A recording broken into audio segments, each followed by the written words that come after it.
to the House. Thank you. That was quite good. I call the Honourable David Parker.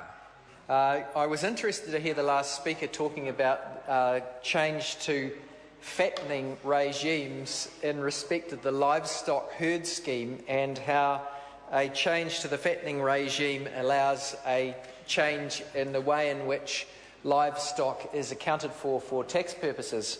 And of course, one of the reasons why the scheme had to have been changed is, until now, the fattening regime was the farmer who was able to fatten their returns by reducing their tax burden by misusing changes between herd livestock schemes. I want to address one other, what I think was serious issue that was raised by Mr Goldsmith in his contribution, and he gave us a percentage of the number of people who are on the lowest income tax rate.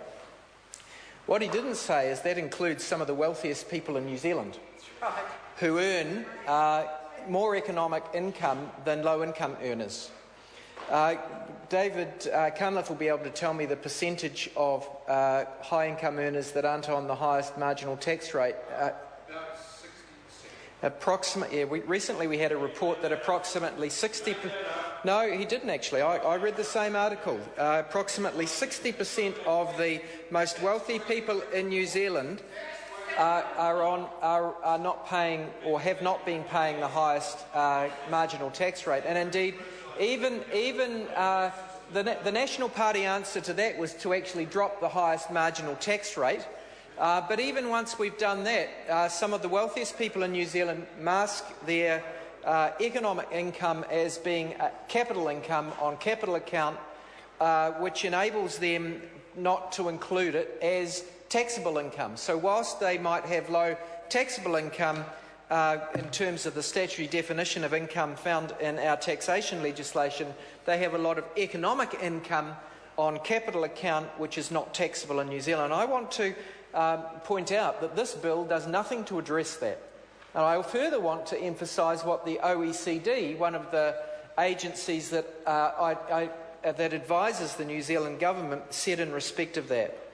They said that income inequality, in their June report on the New Zealand economy, they said income inequality is higher in New Zealand than the OECD average.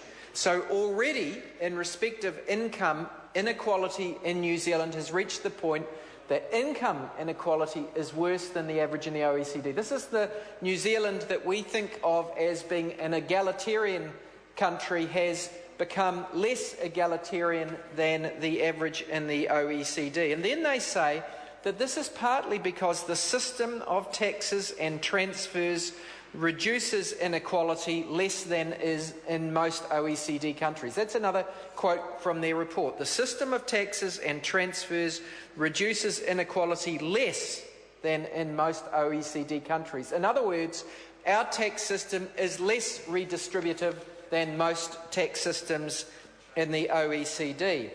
Then they go further and they drill down as to what are the main causes of that, and none of them are addressed by this bill. They say in their report that the biggest problem in New Zealand in terms of both inequality and economic efficiency in terms of the tax system is that we do not tax capital gains. And I'm going to read out what they say, because the position in New Zealand is far from moderate.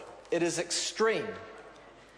New Zealand belongs to a group of 5 OECD countries with particularly high pre-tax capital income inequality.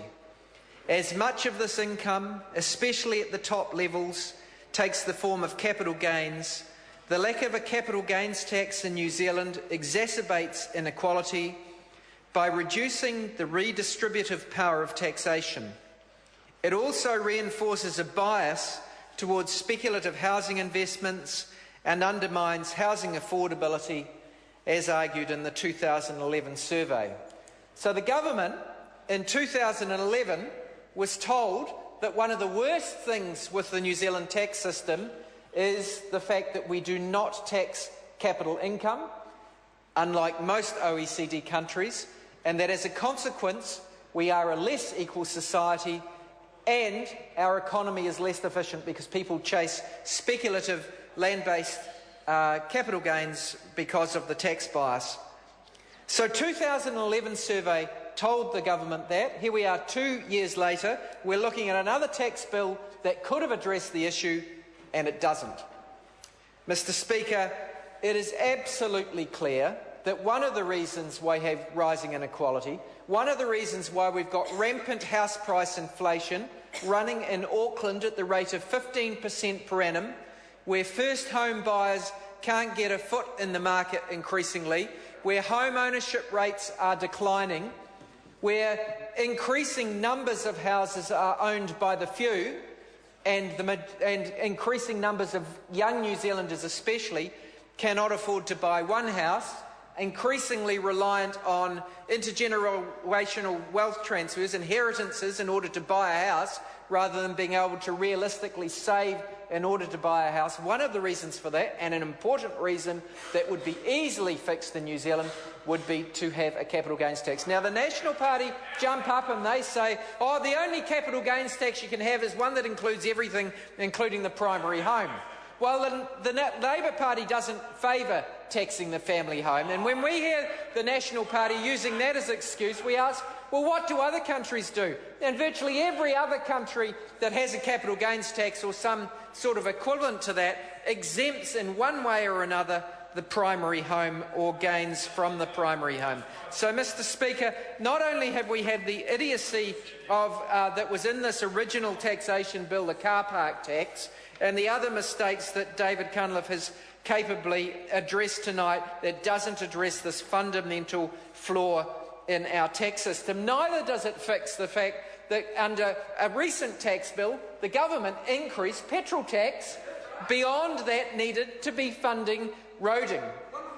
Well, yes, wonder why they did that. I think it might be the wafer thin surplus too, Mr. Cunliffe. They did that because they want to achieve their surplus target. Now, we agree that we should be achieving a surplus target, but we would have done it. But, you know, when you've given 40% of your income tax cuts to the top as 10%, and then you increase petrol tax on everyone, including the poor, in order to achieve it, well, it just doesn't seem fair. When you increase GST, which as a proportion of low-income people's income is a higher tax than it is for more wealthy people who do not spend as much as a higher proportion of their income on GST-able goods and services, that too is regressive and hurts the lower-income people in society. Mr. Speaker, what else doesn't this bill address? Well, we know, we've heard a lot of talk from the government that they're spending a lot of money, they say, or money, on food in schools. $2.5 million per annum. 18 cents per child in poverty per week. 18 cents per child in poverty per week. Not a large amount of money. Stealing a Labour Party initiative, but they want to do that. They don't have many good policies of their own, and, you know, good on them for doing something in respect of child poverty. When it gets so bad as it is under this government, even this government feels that it actually has to deal with some of the symptoms of poverty, even if they're not dealing with the causes. But do you know how much they're overcharging us for ACC, and they don't fix it in this bill? ACC levies are, over the next 2 years, $700 million too much. That's 300 years of the food in schools amount. So they're funding the equivalent of 300 years of their $2.5 million derisory contribution to poverty through food in schools, which they've made worse through their tax policy, and they're not fixing the ACC side of it. And I warrant to say that the families that those children are coming from, I warrant to say that the ACC levies that those same families are paying extra is probably more than the $2.5 million that the government's putting in. They're taking with one hand what they pretend to give with the other. So, Mr. Speaker, this legislation, which we're voting for because it actually, in a couple of very minor ways, improves the tax system, does nothing to improve these major deficits in our tax system, which are both holding back our economy and increasing inequality. And I despair sometimes that we pretend in this country to be an egalitarian country when we know that inequality is rising to the detriment of us all, when some of these things can be so easily fixed in a way that not only makes society fairer and addresses child poverty because the tax take across society becomes fairer.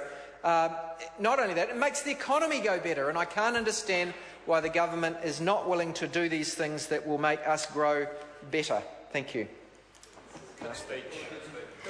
I call the honourable member Julianne Genter. Thank you, Mr. Speaker.